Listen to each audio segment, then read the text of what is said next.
إن الحمد لله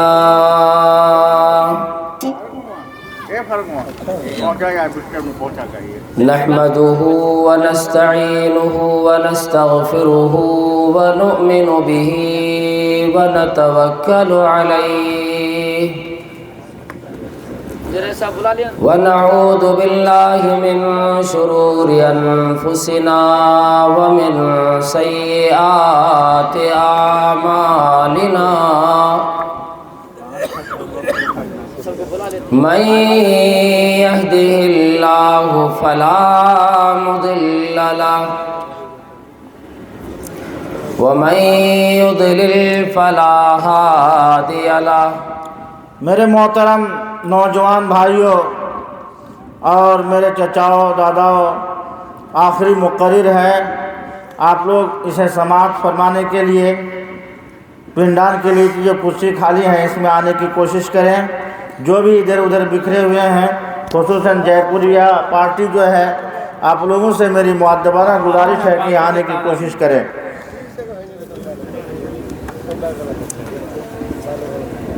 وأشهد أن لا إله إلا الله وحده لا شريك له وأشهد أن محمدًا عبده ورسوله أرسله بالحق بشيرا ونذيرا۔ أما بعد فإن خير الحديث كتاب الله وخير الهدي هدي محمد صلى الله عليه وسلم وشر الأمور محدثاتها وكل محدثة بدعة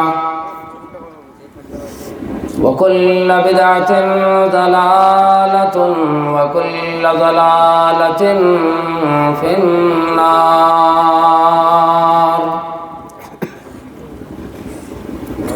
أعوذ بالله السميع العليم من الشيطان الرجيم، بسم الله الرحمن الرحيم۔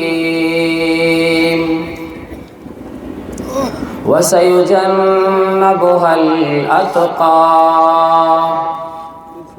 الذي يؤتي ماله يتزكى وما لأحد عنده من نعمة تجزى إلا ابتغاء وجه ربه الأعلى ولسوف يرضى۔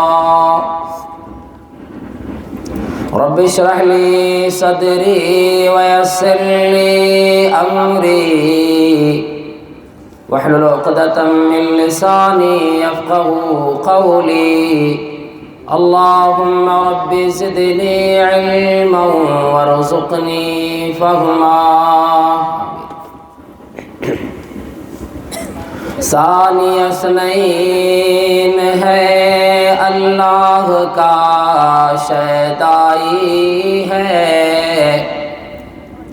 مر کے بھی جس نے پہلوے احمد میں جگہ پائی ہے۔ یا تو ابو بکر کے اوصاف کا اقرار کرو، یا تو لازم ہے کہ قرآن کا انکار کرو۔ ہر طرح کی بڑائی اللہ وحدہ لا شریک، خالق کائنات، مالک ارض و سماوات کے لیے لائق و زیبا ہے۔ بعد و انگنتوں بے شمار درود و سلام نازل ہوں اللہ کے آخری نبی، آخری پیغمبر، آمنہ کے لال، عبداللہ کے جگر، حسنین کے نانا، مکہ مدینے کے تاجدار جناب احمد مجتبی محمد مصطفیٰ صلی اللہ علیہ وسلم پر اللہم صلی وسلم وبارک علیہ۔ اسٹیج پر معزز و موقر علماء کرام، نوجوانان اسلام، بزرگان دین، رات کا اکثر حصہ جا چکا اور الحمدللہ آپ نے زندہ دلی کا ثبوت دیتے ہوئے ابھی تک پنڈال میں بیٹھ کر سب کی سماعت کر رہے ہیں اور سن رہے ہیں۔ ادھر علماء کرام کی طرف سے قرآن و احادیث سے بیانات اور ادھر آپ کی سماعت کرنا اس بات کی دلیل ہے رب کریم کی طرف سے ہمیں اور آپ کو توفیق خاص ملی، جس وجہ سے آج کی رات میں جو ٹھنڈی رات بڑی پیاری رات ہوا کرتی ہے، سونے کے لیے خاص طور سے انسان اپنی نیند کو اسی ٹھنڈے کے مہینے میں پورے کیا کرتے ہیں۔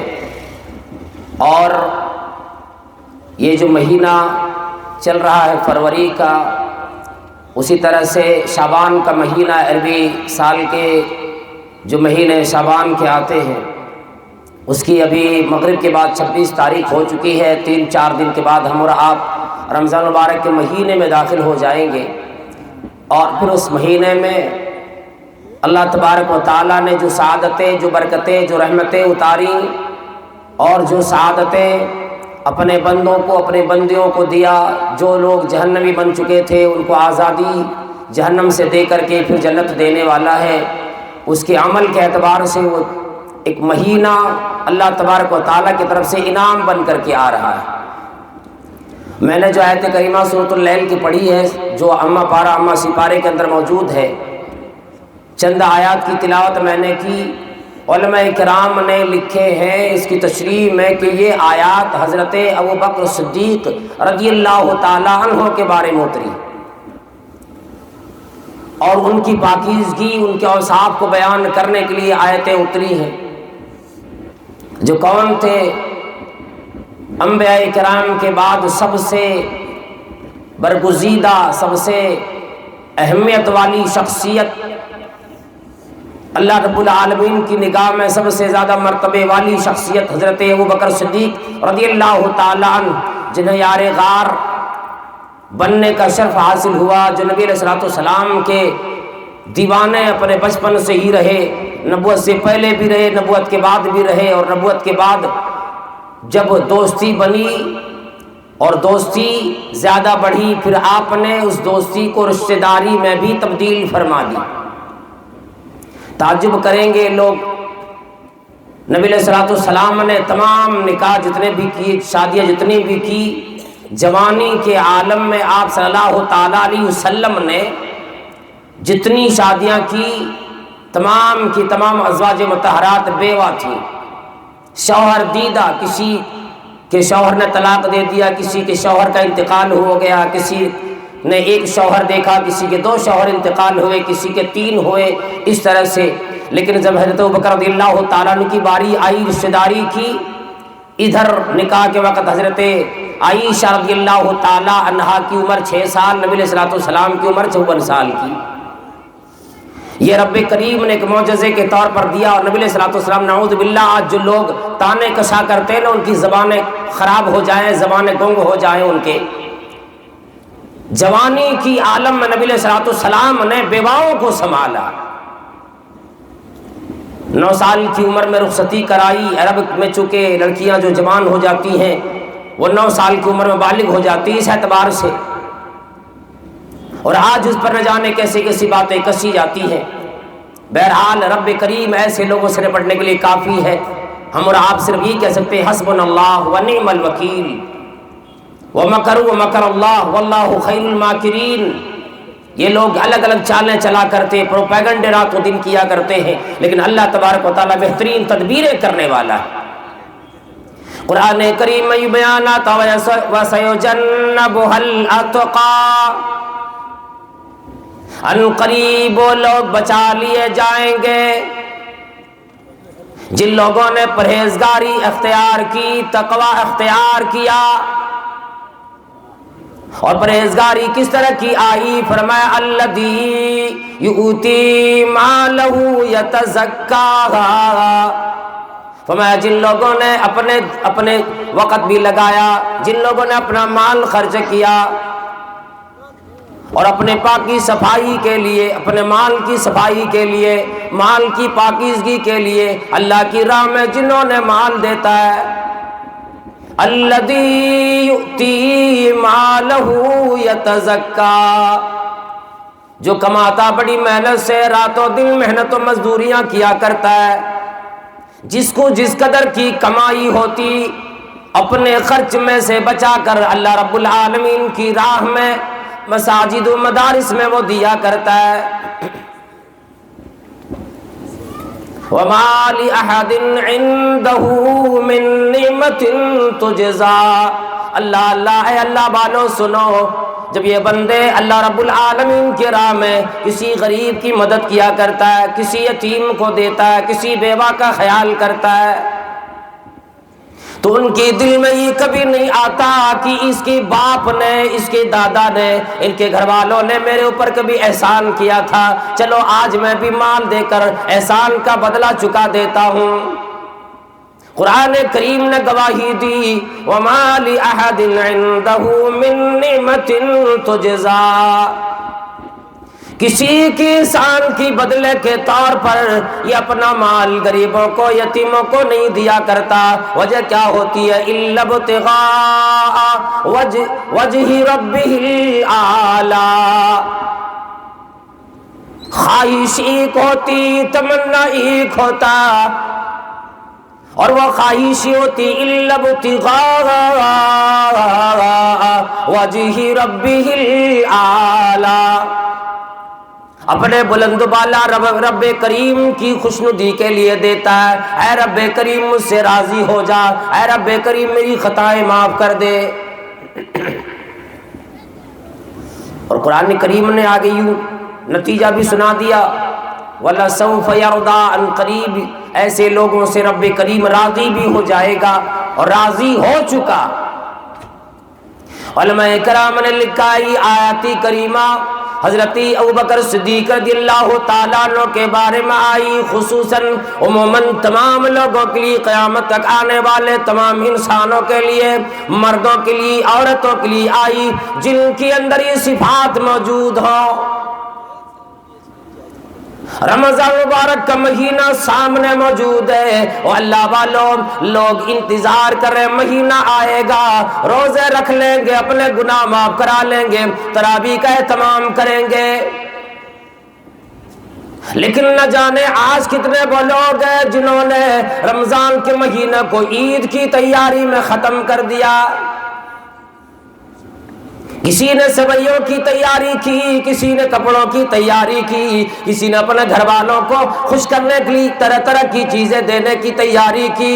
مطلب یہ نکلا کہ پورا رمضان کا مہینہ ہمارے اور آپ کی عید کی تیاری میں نکل جایا کرتا ہے، اور لوگوں کے طبقے بٹ جاتے۔ کچھ لوگ رمضان کے مہینہ شروع ہوتے ہی چاند دکھے گا، مسجد میں آئیں گے جنٹل مین بن کر، سب سے پہلے سب میں آ کر کھڑے ہوں گے، امام صاحب کے پیچھے کھڑے ہوں گے، تکبیر ہونے کے بعد کہیں گے امام صاحب جلدی نماز پڑھاؤ، او حافظ جی آدھے گھنٹے کے اندر 2 پارہ قرآن کریم مکمل پڑھو، ہمیں تراویح پڑھا دو۔ اور یہ 2 دن 4 دن رکھیں گے، اور اس وقت پرانے نمازی جتنے ہوں گے سب وضو خانے کی طرف کھڑے ہوں گے، بیچارے کو جگہ نہیں ملے گی پہلی صف میں، دوسری صف میں۔ کچھ لوگ آئیں گے 10 12 دن 15 دن ٹکیں گے، پھر دیکھیں گے او جی اب تو تیاری عید کی کرنی ہوگی، کاروبار میرا چلتا ہے، بچوں کے لیے تیاری ہوگی۔ کوئی آدمی ایسا بھی ہوگا پورا رمضان کے مہینے میں چھٹی لے رکھی ہوگی، وہ کہتا ہوگا کہ میں پورا رمضان کے مہینے کا روزہ رکھوں گا، عید تک مکمل نمازیں پڑھوں گا، لیکن عید کا چاند جیسے ہی نظر آئے گا وہ بھی غائب ہو جائے گا۔ کچھ لوگ وہ بھی ہوا کرتے ہیں عید کی بعد رمضان کا جب اثر اس پر ہوا کرتا ہے، 8 دنوں تک وہ بھی نماز پڑھ رہا ہوتا ہے، لیکن 8 دنوں کے بعد وہ بھی آدمی غائب ہو جاتا ہے، جب تک کہ رمضان کا مہینہ نہ آ جائے۔ پتہ یوں لگتا ہے کہ یہ تمام کی تمام لوگ کدھر گئے۔ جب پتہ لگایا گیا لوگوں نے لکھا، بڑے لطیفے کے طور پر لکھا کہ جیسے ہی رمضان کے مہینے کا چاند دکھتا ہے سارے لوگ شیطانوں کی قید خانوں سے رہائی پا کر رمضان کے مہینے میں مسجد میں چلا آتا ہے۔ جیسے ہی عید کا چاند نظر آتا ہے وہ تمام کی تمام شیطان ایسے بے نمازیوں کو اپنے قید خانے میں پھر دوبارہ لے کر چلا جاتا ہے۔ یہ رہائی پر آئے ہوئے لوگ ہوتے. اور ماں بہنوں کا بھی کیا کہنا، گھر کی صفائی، کپڑوں کی صفائی، طاق کی صفائی، تمام چیزوں کی صفائی کرے گی. مرد حضرات بھی کہیں گے اور جی رمضان کا مہینہ آنے والا ہے، ہر ایک چیز کی صفائی کرو، ہر ایک چیز کی ستھرائی کرو. لیکن اللہ والو، جو چیز کی صفائی رمضان کے مہینے سے پہلے ہونی چاہیے کوئی توجہ بھی نہیں دیتا. ٹھیک ہے، کپڑوں کی صفائی بھی کرو، اپنے گھر کی صفائی بھی کرو، اپنے جسم کی صفائی بھی کرو، اپنے گھر کی دیواروں کی، آنگن کی بھی صفائی کیا کرو. لیکن یاد رکھ لو، ان تمام چیزوں سے زیادہ ضروری اس بات کی ہوتی ہے. رب کریم فرماتا رمضان کا مہینہ آیا، میری تمام بندوں نے، بندیوں نے روزے رکھے، میں جانتا ہوں. قیام اللیل کی ہے مجھے پتا ہے، قرآن کریم کی تلاوت کی مجھے پتا ہے، لیکن او لوگوں، اے میرے بندوں، ایک کام جو تیری دل نے نہ کیا، تو نے نہ کیا، جس وجہ سے تیرے سارے رمضان کے مہینے کی عبادت الگ پینڈنگ میں ڈال دی گئی، پرے ڈال دی گئی. کسی نے یوں کہہ دیا کہ بظاہر تو ہر شے میں بے حد صفائی، بظاہر تو ہر شے میں بے حد صفائی، مگر دل میں ہے گندگی انتہائی. آدمی جو غیر رمضان میں لوگوں کی ذکر، لوگوں کا حسد، کینہ کپٹ اپنے دل میں لیے بیٹھا ہوتا ہے، وہ آدمی رمضان کے مہینے میں بھی جس طرح سے غیر رمضان میں دشمنی سے لے کر جیا کرتا تھا، کینے کپٹ کیا کرتا تھا، کسی کو لڑاتا تھا، کسی کی چگلیاں کھایا کرتا تھا، کسی کی غیبت کھاتا تھا، رمضان کے مہینے میں بھی وہی براہ روی میں وہ شکار ہوا بیٹھا ہے. لیکن آؤ دیکھو اللہ کے نبی صلی اللہ علیہ وسلم کا یار کیسے ملا، ابو بکر صدیق رضی اللہ تعالیٰ عنہ کیسے ملے. قرآن کریم میں سورہ توبہ کے اندر اللہ رب العالمین نے فرمایا الا تنصروا فقد نصرہ اللہ اذا خرجه الذين كفروا ثاني اثنين. اے لوگو، اے میرے محمد کریم صلی اللہ علیہ وسلم کی صحابہ کرام، جب میرے نبی صلی اللہ علیہ وسلم پر مصیبت آئی، پریشانی آئی، مکہ والوں نے ظلم کیا، اے مکہ کے لوگوں، تو نے میرے نبی کی مدد نہ کی بلکہ اللہ رب العالمین نے مدد کی. اذا خرجه الذين كفروا، جب کافروں نے، مشرکوں نے، جب اللہ رب العالمین کے انکار کرنے والوں نے میری پیغمبر کو مکہ میں رہنا دوبر کر دیا، مکہ سے نکالے، رب کریم نے مدد فرمائی. فرمایا ایک نہ نکلے ثانی اثنین، دونوں میں دوسرا تھے. پہلا ابوبکر رضی اللہ تعالیٰ عنہ بھی آپ کے یار غار تھے. اِذْهُمَا فِي الْغَارِ، جب وہ دونوں غار سور کے اندر موجود تھے، مکے سے نکل کر کچھ فاصلے پر غار سور میں جا کر بیٹھے رہے، 3 دن تک بیٹھے رہے. اللہ والو، کسی کا گھرانہ حافظ تو بن جاتا، کسی کے گھرانے میں عالموں کی پیدائش تو ہوتی، عالم بن کر کے چلا آتا، کسی کے گھر میں نمازی ملیں گے، کسی کے گھر میں اچھے لوگ ملیں گے. اللہ اللہ قربان جاؤ، حضرت ابوبکر صدیق رضی اللہ تعالیٰ عنہ کے پورے گھرانے نے اسلام کی مدد کی. یہاں تک کہ غلام جو تھا، غیر مسلمان تھا، یہودی تھا، وہ اس نے بھی اس طرح سے مدد کی. اپنی بکریوں کو لے کر کے جاتے تھے صبح و شام غار ثور کے پاس، جہاں کے حضرت عبداللہ بن ابوبکر رضی اللہ تعالی عنہ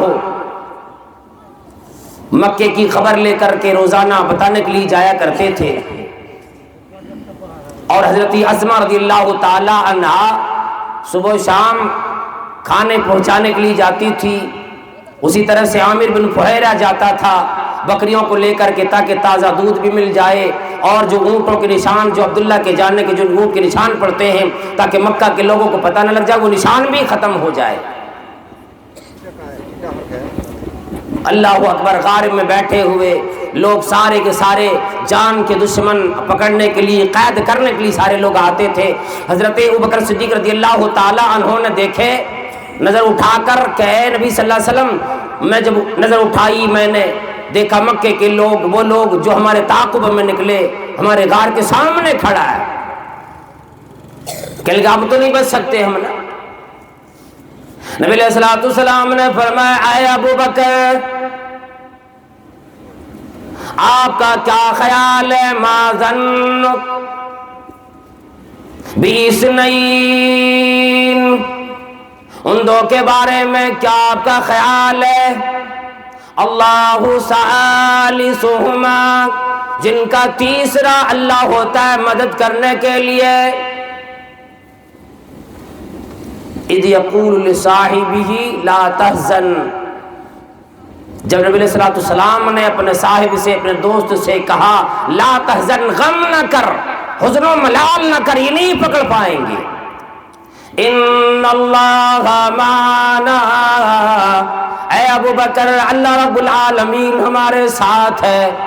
اور اللہ والوں، وہی آخری پیغمبر، آمنہ کے لال، عبداللہ کے جگر، امام الانبیاء جناب محمد رسول اللہ صلی اللہ تعالیٰ علیہ وسلم نے ایک مرتبہ صحابہ کرام کے درمیان ایک واقعہ کا بیان فرمایا۔ صحابہ کرام بیٹھے ہوئے، تمام لوگ بیٹھے، اس مجلس میں حضرت ابو بکر صدیق رضی اللہ تعالیٰ عنہ موجود نہیں، حضرت عمر فاروق رضی اللہ تعالیٰ عنہ موجود نہیں۔ کہنے لگے اور میرے صحابہ کرام، آنے پہلے زمانے میں ایک وقت ایسا بھی تھا، ایک آدمی اپنے گائے پر، اپنے بیل پر سوار ہو کر چلنے لگا، رب کریم نے اس گائے کو بولنے کی زبان دے دی، کو قوت گویائی عطا فرما دی۔ وہ گائے بولنے لگی کہ اے انسان میرے پر صبر کرنے والے، میں یاد رکھ لو کھیتیاں کرنے کے لیے تو ہوں، کہ ہل چلانے کے لیے تو ہوں، یاد رکھو میں سواری کے لیے پیدا نہیں کی گئی۔ صحابہ کرام حیران ہو گئے، اور اللہ کے نبی صلی اللہ علیہ وسلم کیا گائے بھی بولتی ہے؟ کیا وہ بھی بول سکتی ہے؟ بڑی حیرانی کا اظہار کرنے لگے۔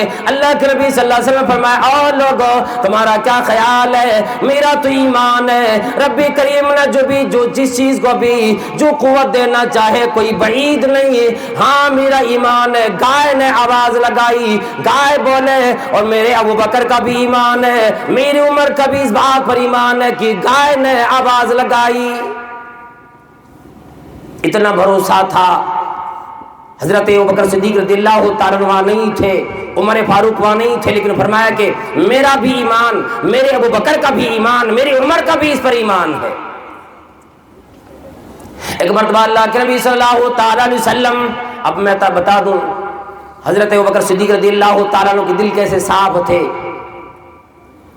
اور یہ وجہ تھی رب کریم نے تمام انسانوں میں انبیاء کرام کے بعد سب سے افضل انسان حضرت ابوبکر صدیق رضی اللہ تعالیٰ عنہ کو بنائے۔ اللہ اکبر۔ حضرت انس بن مالک رضی اللہ تعالیٰ عنہ کی روایت ترمذی کو کیوں نہ سنا دوں۔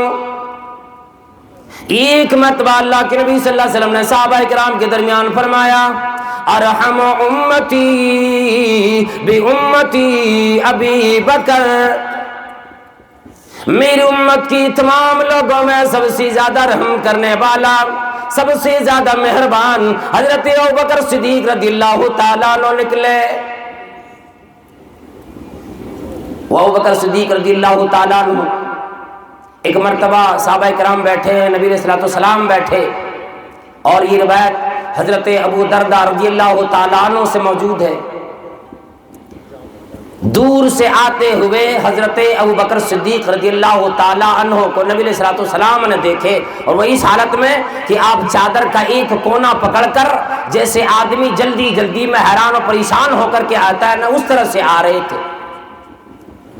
نبی علیہ الصلوۃ والسلام نے صحابہ کرام کے درمیان آواز لگائی، اور میرے صحابہ کرام ان صاحبکم ھذا قد غامر، یا آپ لوگوں کا ساتھی ابو بکر رضی اللہ تعالیٰ عنہ کسی سے لڑائی کر کے آتا ہوا نظر آ رہا ہے، کوئی نہ کوئی معاملہ ہے، کوئی نہ کوئی وجہ بنی، بڑی حیرانی سے آنے لگا ہے۔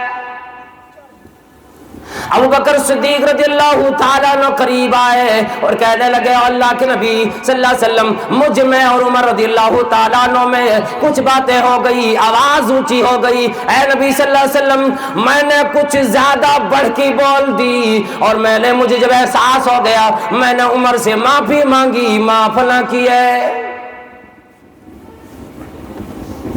حضرت ابو بکر صدیق رضی اللہ تعالیٰ عنہ کر رونے لگے، اللہ کے نبی صلی اللہ علیہ وسلم عمر نے مجھے معاف نہ کیے۔ آج ہم اور آپ کسی سے لڑ جاتے، کسی سے حسد کینہ کپٹ آرام سے پال لے کر آدمی اکڑ خان بنے رہتے ہو کہ جی چلو جاؤ، اسے کیا لینا دینا، معافی مانگنے جاؤں گا اسے، یہ تو ہو نہیں سکتا۔ گردنیں ہماری کٹ جاتی ہے اس لیے کہ آخرت کا خیال نہیں، اپنے اعمال کا خیال نہیں، رب کریم کی سزا کا خیال نہیں۔ وہ سمجھتے ہیں بس دنیا سے گزر گئے تو سارا معاملہ ختم ہو جائے گا، پھر کوئی حساب و کتاب ہوگا نہیں ہوگا، کوئی کسی نے دیکھا ہے؟ قرآن کریم نے بیان فرما دیا الذین یؤمنون بالغیب،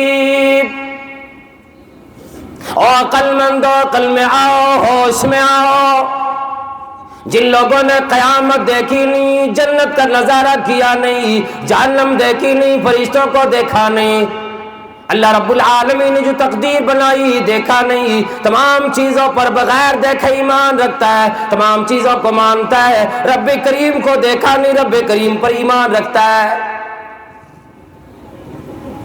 حضرت ابوبکر صدیق رضی اللہ تعالیٰ عنہ کا مکمل ایمان تو دیکھو، وہ کہنے لگی اللہ کے نبی صلی اللہ علیہ وسلم آج جب دنیا میں مجھے عمر نے معاف نہ کیا، میں قیامت میں کہ ایسا نہ ہو، نیکیوں کا پہاڑ لے کر جاؤں گا، نیکیوں کا انبار لے کر جاؤں گا، نماز لے کر جاؤں گا، تمام رب کریم کو راضی کرنے کی عبادات لے کر جاؤں گا، لیکن عمر کی ایک تکلیف کی وجہ سے کہ ایسا نہ میری ساری عبادت برباد ہو جائے۔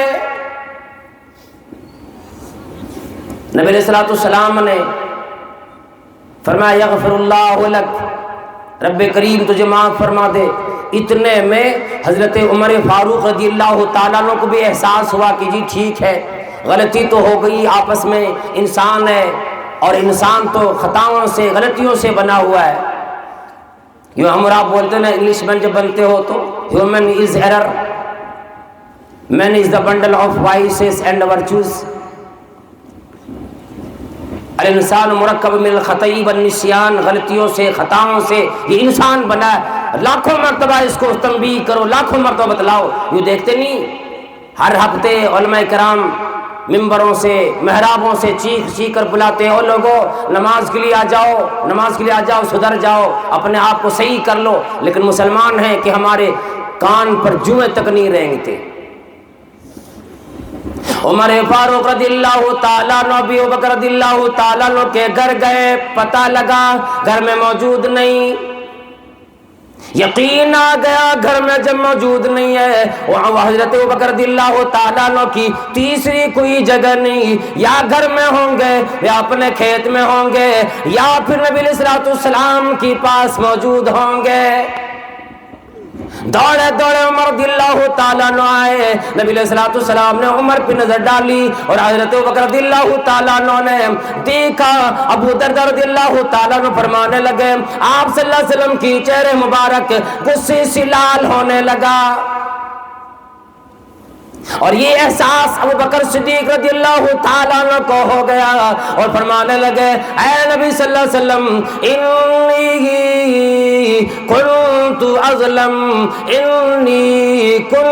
اظلم، اے اللہ کے نبی صلی اللہ علیہ وسلم ناراض نہ ہو، غصہ نہ ہو، میں نے بڑی غلطی کی، میں نے عمر پر ظلم کیا، میں نے بڑھ کے بولا، عمر نے مجھ سے کم بات کی، میں غلطی زیادہ میری تھی، اے اللہ کے نبی صلی اللہ علیہ وسلم آپ انہیں بھی معاف فرما دے۔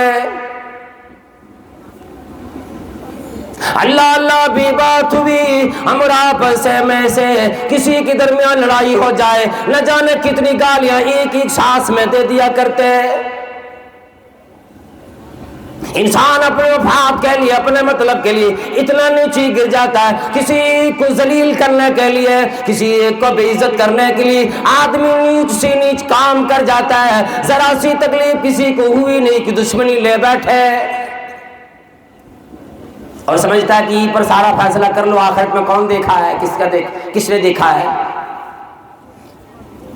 حضرت ابوبکر صدیق رضی اللہ تعالیٰ عنہ دیکھے تو اپنے گھٹنے کے بل زمین پہ گرے اور نبی علیہ السلام سے کہنے لگے، اللہ کے نبی صلی اللہ علیہ وسلم انی کنت اظلم، ظلم تو میں نے کیا۔ نبی علیہ السلام نے آواز لگائی، اے میرے صحابہ کرام، جب میں نبوت لے کر، نبوت کا تاج لے کر میں تمام لوگوں کی درمیان آیا، فَقُلْتُمْ كَذَبْتَ، تمام لوگوں کی طرف سے آواز آئی، مکے کے لوگوں نے آواز لگائی، اے محمد صلی اللہ تعالیٰ علیہ وسلم آپ جھوٹ بولتے ہو، اللہ رب العالمین نے آپ کو نبوت کیوں دینا تھی؟ جب نبوت دینا ہی تھا تو اللہ رب العالمین کسی امیر کو دے دیتے۔ یہودیوں کا خیال تھا نبی ہم میں آئے گا، مشرکین مکہ کا خیال تھا نبی ہم لوگوں میں آئے گا جو بڑے لوگ ہیں، عتبہ، شیبہ، اسی طرح سے ابو جہل، ان تمام لوگوں نے اپنے دل میں خیال بنا بیٹھا تھا کہ اگر اب نبی آئے گا تو ہمارے خاندان میں سے آئے گا، ہم میں سے کوئی آئے گا۔ کسی پتا تھا کہ در یتیم امام الانبیاء بن کر آئیں گے۔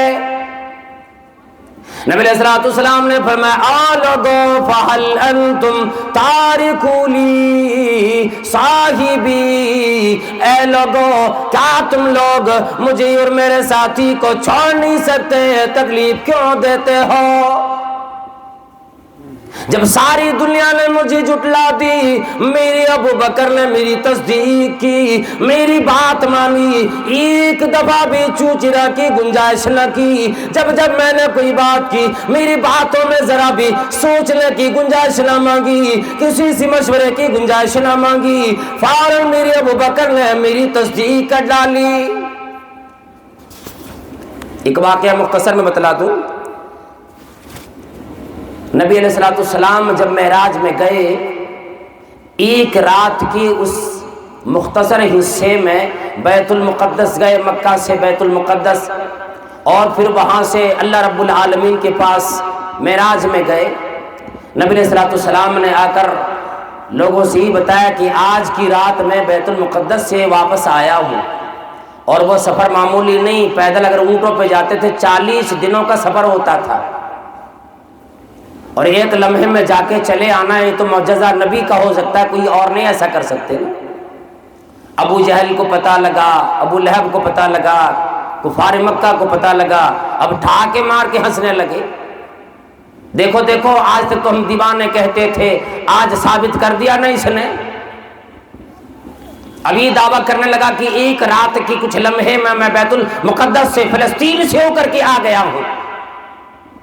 جو آدمی ایک سفر کو 40 دنوں میں مکمل کرتا ہے، ایک لمحے میں مکمل کرنے کی بات کرنے لگا، یہ دیوانہ بن گیا۔ اب موقع لگا، چلو جی پرچار کرو پرچار کرو، اب تو ٹھیک ہے، بہت اچھا معاملہ بنا۔ اللہ اکبر۔ لوگ یہ سمجھ رہے تھے کہ نبی علیہ السلام کو دیوانہ ثابت کر دوں، مجنون ثابت کر دوں، کہ جو چاہتا بکتا پھرتا ہے، کچھ ان کی دماغ کام نہیں کرنے لگے۔ اللہ رب العالمین نے فرما دیا، نون والقلم وما یسطرون ما انت بنعمت ربک بمجنون۔ رب نے قسم کھائی، فرما دیا قسم ہے قلم کی، قسم ہے قلم سے لکھے جانے کی، اے میرے پیغمبر قسم میری قلم کی اور اس کے لکھے جانے کی، اپنے رب کی نعمت سے، انعام سے آپ مجنون نہیں، دیوانہ نہیں۔ پوری دنیا کے لوگ زبانیں کس لیا کریں، میں رب کریم عرش والا یہ اعلان کرتا ہوں، اے میری پیغمبر، اے میرے نبی، آپ دیوانے نہیں، یہ کہنے والے لوگ دیوانے ہیں جنہیں میری قدرت پر یقین نہیں، جن کو یہ اندازہ نہیں میری قدرت تو یہ ہے کہ جب ایک پل میں چاہوں آسمان کو زمین بنا دوں، زمین کو آسمان بنا دوں، ایک پل میں چاہوں تو فرعون جیسے آدمی کو کلزم میں ڈبو کر مار دوں، ایک پل میں چاہوں اپنے موسیٰ کلیم اللہ کو بچا کر کے دریا سے راستے نکال کر کے اسے باہر نکال لیا ہوں۔ سارے لوگ ہنسنے لگے اور پتہ لگا کہ ابوبکر ان کی بات تو زیادہ مانتے، اور یاد رکھ لیجیے حضرت ابوبکر رضی اللہ تعالیٰ عنہ یہ لقب ہے، نام اصل میں عبداللہ تھا۔ حضرت ابوبکر صدیق رضی اللہ تعالیٰ عنہ کا نام عبداللہ، ان کے ابا کا نام ابو قحافہ، لیکن نام عثمان ہے۔ کہا چلو جا کر دیکھتے ہیں، ابوبکر کو بتا دیتے ہیں، ان دیوانوں کے باتوں راتوں دن ماننا کرتا ہے نا۔ پہلے ان کے پاس گئے اور لوگ یہ بھی پتہ لگا لیتا ہے، بڑے ہوشیار ہوا کرتا ہے، جس سے آپ کی دوستی رہے گی آپ کی تمام برائیاں پہلے آپ کے دوست سے شیئر کرے گا، اور وہ بیان کرنے والے اپنے لوگ ہوں گے، اپنے گھر والے زیادہ ہوں گے۔ ابو جہل کون؟ نبی علیہ الصلوۃ والسلام کا چچا۔ ابو لہب کون؟ نبی علیہ الصلوۃ والسلام کا چچا۔ اور یہی دونوں لگے تھے دیوانہ وار راتوں دن۔ جا کر ابوبکر رضی اللہ تعالیٰ عنہ سے کہنے لگے، اے ابوبکر، کیا کوئی آدمی ایک رات میں بیت المقدس سے جا کر پھر واپس آ سکتا ہے؟ ابوبکر رضی اللہ تعالیٰ عنہ کہنے لگے کہ نہیں، یہ تو عقل سے پرے کی بات ہے۔ کہنے لگا وہی تو میں کہنا چاہتا ہوں اے ابوبکر۔ اب آپ کا ساتھی یہ کہنے لگا کہ میں ایک ہی رات میں، ایک رات کے کچھ لمحے میں بیت المقدس سے جا کر واپس آیا ہوں، کیا آپ یہ بات مانتے ہو؟ کیا اس بات پر یقین ہے؟ ابھی بھی نہیں لگتا کہ وہ آپ کا ساتھی دیوانہ بن گیا؟ حضرت ابوبکر رضی اللہ تعالیٰ عنہ کہنے لگے، اے مکے کے لوگوں، اے مجھے کہنے والوں، سنو، کیا واقعی میرے نبی نے یہ بات کہی ہے؟ کہنے لگا ہاں، کیا ہم جھوٹ بولتے؟ اے ابوبکر صحیح بتلاتا ہوں، آپ کے ساتھی نے ہی بات کہی ہے۔ کہنے لگے تب تو صحیح ہے، تب تو میں اس بات کی تصدیق بھی کرتا ہوں، مانتا ہوں، میرا یار، میرے نبی گئے ہوں گے، آئے ہوں گے، اور میں تو اس سے بھی زیادہ تعجب خیز بات پر ایمان رکھتا ہوں، میرے یقین ہے کہ آسمان سے جبریل میرے نبی کے پاس آیا کرتا ہے، جو نوری مخلوق ہے وہ روزانہ آیا کرتا ہے وہی الہی لے کر، تو میں اس بات پر کیوں یقین نہ رکھوں؟ حضرت ابوبکر صدیق رضی اللہ تعالیٰ عنہ نے ایمان لے آئے، نبی علیہ الصلوۃ والسلام حکمت و مکے کے پاس جا کر اللہ رب العالمین کی عبادت کرنے لگے، سجدے میں گئے۔ کافرین اور مشرکین مکہ کو شرارت سوجی تکلیف دینے کی۔ عقبہ بن ابی معیط اٹھا جو مردود تھا، اپنی چادر نکال کر نبی علیہ الصلوۃ والسلام کی گردن مبارک میں پھنسایا اور کھینچے زور سے، اور آپ صلی اللہ علیہ وسلم سجدے کی حالت میں، سانسیں پھولنے لگی، آنکھیں باہر آنے لگی۔ حضرت ابوبکر صدیق رضی اللہ تعالیٰ عنہ دوڑے گئے، نبی علیہ الصلوۃ والسلام کو چھڑایا لوگوں سے، اور کہنے لگے، او لوگوں، اے مکہ کے لوگوں، کیا تم ایک ایسے آدمی کو قتل کرنا چاہتے ہو، مار دینا چاہتے ہو؟ اتقتلون رجلا ان یقول ربی اللہ، کیا ایک ایسے آدمی کو صرف اس بات پہ مار دینا چاہتے ہو کہ وہ یہ کہتا میرا رب، میرا پالنے والا، دنیا کو کھلانے پلانے والا ربی کریم میرا اللہ ہے؟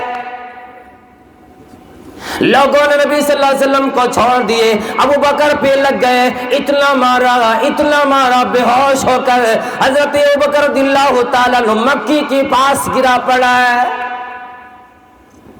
خاندان کے لوگوں کو کسی نے جا کر بتلایا، سارے لوگ دوڑ کر آئے، ابو بکر رضی اللہ تعالیٰ عنہ ان کے خاندان والوں نے ان کے گھر لے کر گئے، سارے لوگ ابو بکر رضی اللہ تعالیٰ عنہ کو بیچ میں چٹائی پہ لٹا کر چاروں طرف سے لوگ بیٹھ گئے، اب ہوش آئے گی کچھ بات کروں۔ خاندان کے جتنے لوگ تھے سبھی لوگ بیٹھے رہے، دن بھر گزر گیا، ہوش نہیں آیا، پوری رات گزر گئی، ہوش نہیں آیا، 24 گھنٹہ گزر گیا، حکیم آتا، ڈاکٹر آتا اور کہتا جب تک میں کوئی فیصلہ نہیں بتا سکتا ہوں، کوئی چیز نہیں بتا سکتا ہوں جب تک ان کو ہوش نہ آ جائے۔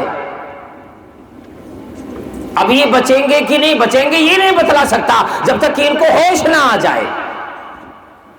دوائی دوں، دوائی کھائے، پیٹ میں جائے تو سمجھ میں آئے کچھ نا۔ اب لوگوں کو نا امیدی ظاہر ہونے لگی، کہنے لگا مکہ کے لوگوں یاد رکھ لو، جس نے مارا ہے یاد رکھو ایک ایک کر کے بدلہ لوں گا۔ جان دینے کے لیے سارے اپنے خاندان کے لوگ تیار ہو جاتے تھے۔ اور مکے میں زمانہ جاہلیت میں تو یہ ایک رواج چلا ہوا تھا، کسی کی ایک مرغی کسی خاندان والے کی دوسرے خاندان کے اگر تھوڑا سا نقصان کر دیا، اگر مرغی کو مار دیے، اس مرغی کی لڑائی اتنی چلتی تھی، ہزاروں جانیں چلی جاتی تھی اور کئی سالوں تک اس کے آپس میں لڑائی چلتی رہتی تھی۔ انتقامی لوگ تھے۔ ابو بکر رضی اللہ تعالی عنہ کو ہوش آیا اور سب سے پہلا لفظ یہ کہ نبی علیہ الصلوۃ والسلام کیسے؟ اب خاندان کے لوگ سبھی بیٹھے تھے کہ لو جی ہم سارے فکر اس کی کر کے بیٹھے کہ اس کو کب ہوش آئے، جان بچے اس کی، اور جب اس کو ہوش آیا تو یہ اپنی فکر چھوڑ کر کے پھر جن کی وجہ سے مار پڑی، جن کی وجہ سے یہ حال ان کا بنا، یہ حالت میں چلے گئے، پھر وہ انہی کا خیال ان کو آیا، سارے لوگ غصہ ہو کر اٹھ کر چلے گئے۔ ان کی ماں کو کہنے لگے کہ اگر یہ کچھ کھا لے تو پلا دینا، رکھنا اپنے گھر میں، ہم لوگوں سے کچھ نہیں ہونے والا۔ جس کے لیے سارے لوگ پریشان ہیں وہ تو دوسرے کے لیے پریشان ہوا جاتا ہے۔ سبھی کوئی چلے گئے اٹھ کر، پورا خاندان چلا گیا، کسی نے بھی ساتھ نہ دیا۔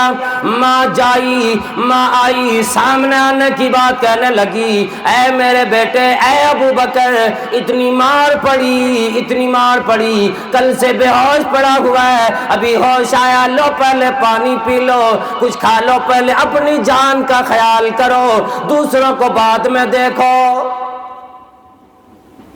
اللہ کہنے لگے، اے اماں جی، او مائی، میں اس وقت تک ایک بھی دانہ اپنے منہ میں لے نہیں سکتا، ایک گھونٹ بھی اپنے حلق سے گزار نہیں سکتا جب تک کہ مجھے یہ نہ پتہ لگ جائے کہ آمنہ کے لال کس حال میں ہے۔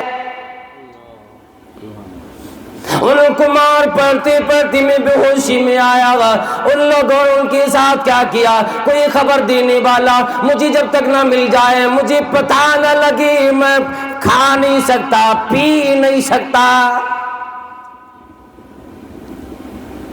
اب ماں تھی، رحم آیا، ابھی مسلمان نہیں بنی تھی، ابھی کافرہ تھی، وہ گئی ام جمیل کے پاس، اور ام جمیل کون؟ حضرت عمر فاروق رضی اللہ تعالی عنہ کی بہن تھی، ایک کا نام فاطمہ تھا، ایک کا نام ام جمیل۔ ان کے پاس دوڑے گئی اور وہ مسلمان بنی تھی، پوچھے کہ بتاؤ محمد کریم کہاں ہیں صلی اللہ علیہ وسلم؟ انہوں نے کہا میں تجھے کیوں بتانا، مکے میں کوئی کسی کو خبر نہیں دیتے تھے نبی علیہ الصلوۃ والسلام کس جگہ موجود ہیں، چونکہ اپنے لوگوں سے زیادہ دشمن لوگ بنے پڑے تھے۔ کہنے لگی نہیں میں دشمنی کے لیے نہیں آئی ہوں، میں جاسوسی کرنے کے لیے نہیں آئی ہوں، مجھے یہ پتہ لگانا میرے بیٹے نے کھانا پینا بند کر دیا ہے، ان کا پوچھنا ہے، جب تک میں ان کی خبر لا کر نہ دے دوں وہ کھانا نہیں کھائے گا۔ کہنے لگی پھر ٹھیک ہے میں بتا دیتی ہوں، دار ارقم میں نبی علیہ الصلوۃ والسلام موجود ہیں اور الحمدللہ ٹھیک ہیں، بہتر انداز میں۔ اتنے سنے دوڑے اپنے بیٹے کے پاس گئے، وہ رضی اللہ تعالیٰ کے پاس، وہ کہنے لگے او بیٹا میں نے پتہ لگا لیا آپ کا جو دوست ہے بالکل ٹھیک ہے، کسی طرح کی کوئی پریشانی نہیں، دار ارقم میں موجود ہے۔ کان میں کہنے لگی وہ کہنے لگے اما جی بھائی اتنا جب آپ نے پتہ لگا لیا مجھے سہارا دے کر اٹھاؤ، مجھے یقین نہیں آتا میں اپنے یار کو دیکھوں، میں امام الانبیاء کو دیکھوں، میری نظریں ترس رہی ہے، میں جا کر دیکھ لوں گا پھر آرام سے کھانا پینا شروع کروں گا۔ ماں نے مجبور ہو کر سہارا دے کر لے کر چلی گئی۔ اللہ کے نبی صلی اللہ علیہ وسلم سے ملاقات ہوئی، آپ صلی اللہ علیہ وسلم کی آنکھوں میں آنسو جاری ہو گئے اور کہنے لگے اے ابو بکر آپ سامنے آؤ۔ سامنے آ گئے، اپنے گود میں نبی صلی اللہ علیہ وسلم نے ابو بکر رضی اللہ تعالیٰ عنہ کی سر مبارک کو رکھے، سہلانے لگے اور کہنے لگے ابو بکر میں صحیح ہوں، ٹھیک ہوں، رب کریم نے مجھے بچا لیا، آپ فکر نہ کرو۔ پھر وہ اپنے گھر واپس گئے، تب جا کے کھانا کھایا، پانی پیا۔ اس طرح سے دیوانے تھے اور اس طرح سے نبی علیہ الصلوۃ والسلام کے لیے اپنی جان تک دینے کو تیار تھے۔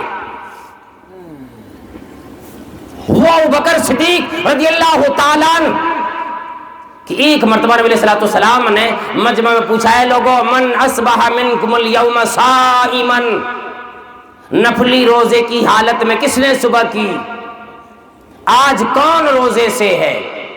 اور فرض روزے کی بات نہیں، نفل روزہ آج کس نے رکھا؟ ابوبکر رضی اللہ تعالیٰ عنہ کہنے لگی انا یا رسول اللہ، اے اللہ کے رسول میں روزے سے ہوں۔ پھر کہنے لگے من اتبع منکم اليوم جنازہ، اے لوگو تم میں سے کس نے آج کسی جنازے کی ساتھ گیا ہو، قبرستان گیا ہو، کسی مردے کو دفنا کی آیا ہو؟ پھر کہنے لگی کس نے آج غریب کی مدد کی ہو، کس نے آج یتیموں کا سہارا بنا ہو؟ ہر ایک میں یہ جواب آیا اے اللہ کے نبی صلی اللہ علیہ وسلم رب نے مجھے توفیق دی، میں یہ تمام کام آج کیا ہوں۔ اللہ کے نبی صلی اللہ علیہ وسلم فرمائے مجتمعنا فی امرئ الا دخل الجنہ، جس آدمی کے اندر یہ تمام صفات موجود ہوں، تمام صفات جمع ہو جائے، جنت کی تمام دروازوں سے ایسے آدمی کو بلایا جائے گا۔ ایک میں تو یہ جنت میں داخل ہوگا، دوسرے میں کہ جنت کے سارے دروازے سے بلائے جائیں گے۔ ختم کرنا ہے نا، 4 منٹ، دروازے سے بلائے جائیں گے۔ ابوبکر رضی اللہ تعالیٰ کہنے لگے اللہ کے نبی صلی اللہ علیہ وسلم کوئی ایسا بھی لوگ ہوگا جس کو جنت کے سارے دروازے سے، جو 8 دروازے ہیں جنت کے، 8 دروازے سے بلایا جائے گا آؤ مجھ سے داخل ہو جاؤ، آؤ مجھ سے داخل ہو جاؤ۔ نبی علیہ الصلوۃ والسلام نے فرمایا کہ ہاں ہاں اے ابوبکر ہیں ایسے آدمی جن کو کل قیامت میں جنت کی 8 دروازے سے ہر ایک دروازے سے بلائے جائیں گے۔ وارجو ان تکون من، وارجو ان تکون من، اے ابوبکر مجھے امید ہے کہ آپ ہی ہوں گی جنہیں دروازے جنت کے سارے دروازے سے بلائے جائیں گے، میرے یار غار ہوگا۔ تو کیوں اللہ کے نبی صلی اللہ تعالی وسلم کی تابعداری کی، آپ کی پیروی کی، اتباع کیے اور ذرا بھی کسی بات میں چو چرا کی گنجائش نہیں لائے۔ جب بھی رب کریم کا حکم آیا فوراً توبۃ اللہ کیے۔ چلتے چلتے بس مختصر میں 2-4 الفاظ میں ایک بات بتلا دوں۔ جب مائی عائشہ رضی اللہ تعالیٰ عنہا پر الزام لگا تھا، افک کا واقعہ سے آپ لوگ واقف ہوں گے، شاید سنے بھی ہوں گے، جب الزام لگا تھا تو ان میں آپ کے خلیرے بھائی بھی جس کا نام مستہ بن اساسہ تھا، اس نے بھی حامی بھر دی تھی، ہو سکتا ہے ایسا ہوا ہو۔ جب ابوبکر رضی اللہ تعالیٰ عنہ کو پتہ لگا کہ میری بیٹی کے اوپر جو الزام لگا ہے اس الزام میں یہ بھی شامل ہے، قسم کھا لیا کہ میں آج کے بعد سے اس کے اوپر ذرا بھی کچھ خرچ نہیں کروں گا۔ جبکہ اس سے پہلے اس کی ماں بھی اور وہ بھی دونوں ابوبکر رضی اللہ تعالیٰ عنہ کے گھر میں رہتے تھے، باپ نہیں تھا۔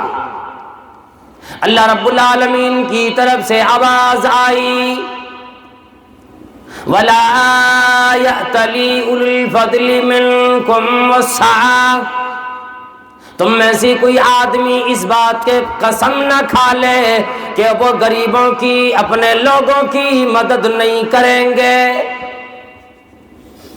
اتنا سنے اللہ رب العالمین نے کہہ دیا کیا تو یہ نہیں چاہتا کہ رب کریم تیرے سارے گناہ معاف فرما دے؟ ابو بکر رضی اللہ تعالیٰ عنہ نے فوراً توبہ کیے، جو قسم اٹھا لی قسم کا کفارہ ادا کیا، اور پھر اسی طرح سے حضرت مصطفیٰ پر اسی طرح سے خرچ کرنے لگے جیسی پہلے خرچ کیا کرتے تھے، یعنی دل کے مکمل صاف ہوتے تھے۔ آج تو لوگوں بالکل ماجرا ایسا ہے کہ منہ دیکھ لیا آئینے میں، پر داغ نہ دیکھا سینے میں، منہ دیکھ لیا آئینے میں، پر داغ نہ دیکھا سینے میں، مرنے کو مسلمان بھول گئے، دل ایسے لگایا جینے میں۔ دنیا میں لوگوں نے یہ سمجھ لیا ابھی میری جوانی ہے، میں مر نہیں سکتا، ابھی میرا بڑھاپا آئے گا، مجھے موت نہیں آ سکتی۔ پتہ ہی لگا سفر میں نکلے، دکان کے لیے نکلے، بازار کے لیے نکلے، حادثات کے شکار ہوئے، خبر گھر آئی تیرا بیٹا حادثات کا شکار ہو گیا، اللہ کا پیارا ہو گیا۔ جس کی تمنا ہوتی، آرزو ہوتا ہے کہ ابھی میں بہت دن تک زندہ رہوں گا، جوانی میں لوگ چلے جا رہے ہیں، اور اگر جوانی میں نہیں جاتے، ہر کوئی بوڑھا ہو کے مرتے، تو یاد رکھ لیجیے آج پنڈال بزرگوں سے بوڑھوں سے بھرا ہوتا ہے۔ لیکن ہیں وہ لوگ، آخری زمانے کی نشانی بھی ہے کہ لوگ جوانی کے عالم میں زیادہ سے زیادہ مریں گے، حادثات کے شکار ہوں گے۔ اس لیے رب کریم نے جو زندگی کی جو لمحات ہمیں اور آپ کو عطا کیے، اللہ والوں اللہ کو راضی کرنے کے لیے لمحات میں راضی کرنے کی کوشش میں لگو، رات و دن کوشش کرو، قرآن و حدیث پڑھو، ترجمہ کرو، دیکھو، علماء کرام کے سامنے بیٹھو، ان کی مجلس میں بیٹھو، ان کی صحبت اختیار کرو، دین سیکھو، اور اس پہ عمل کرنے کی رب کریم سے توفیق مانگا کرو۔ ورنہ یہ زندگی جو ملی اتنی قیمتی زندگی ہے جس کے بارے میں ہم اور آپ کو اندازہ نہیں لگتا۔ جو آدمی جو بچہ پیدا ہونے کے بعد ہی مر جاتا ہو اس کے بارے میں ذرا سوچیں۔ ہمیں اور آپ کو اللہ نے جوانی دے دی، بچپن دیا، جوانی دی، بڑھاپا آنے لگا۔ رب کریم ہر ایک لمحے کا سوال بھی کرے گا، اس لیے دعا کریں پروردگار عالم سے، اللہ رب العالمین سے، کہ اللہ تبارک و تعالیٰ آج کی رات میں، آج ہم نے اور آپ نے جو یہاں اس علاقے میں، سپول کے اس علاقے میں بیٹھ کر کے ہم نے اور آپ نے جو سنے، علماء کرام کو سنے، اے رب کریم ہم سب کو نیک عمل کی توفیق عطا فرما دے، قرآن و احادیث پر عمل کرنے والا بنا۔ یا اللہ جتنے علماء کرام آئے سب کو صحت و تندرستی عطا فرما۔ یا اللہ ہمارے قاری عزیر صاحب جنہوں نے مجھے مدعو کیا اور الحمدللہ کئی مہینے سے رابطے میں بھی رہے اور یہاں پر آنے کی انہوں نے مجھے یہ سعادت سے بخش دیا، رب کریم کی طرف سے یہ سعادت ملی، میں انہی کی دعوت پہ آیا ہوں۔ رب کریم سے دعا کرتا ہوں یا اللہ ان کو اور ان کے جتنے بھی عہدیداران ہیں، ان کے ساتھ کام کرنے والے لوگ ہیں، کمیٹی کے لوگ ہیں، اور ابھی عیدگاہ جو بننے جا رہی ہے اس کمیٹی کے جتنے لوگ ہیں، الہ العالمین تمام لوگوں کو صحت و تندرستی عطا فرما، نیک اعمال کی توفیق عطا فرما، زمانے کے حادثات سے سب کی حفاظت فرما، نوجوانوں کی حفاظت فرما، ماں بہنوں کی حفاظت فرما، بزرگوں کی حفاظت فرما، علماء کرام کی حفاظت فرما۔ یا اللہ ہم تمام مسلمانوں کو آپس میں میل و محبت کے ساتھ ایمان کی حالت میں زندگی عطا فرما، جب ہم سب کا خاتمہ ہو تو خاتمہ ایمان پر، اسلام پر ہم سب کا خاتمہ فرما، آمین۔ وآخر دعوانا الحمدللہ رب العالمین، السلام علیکم ورحمۃ اللہ وبرکاتہ۔ ماشاءاللہ۔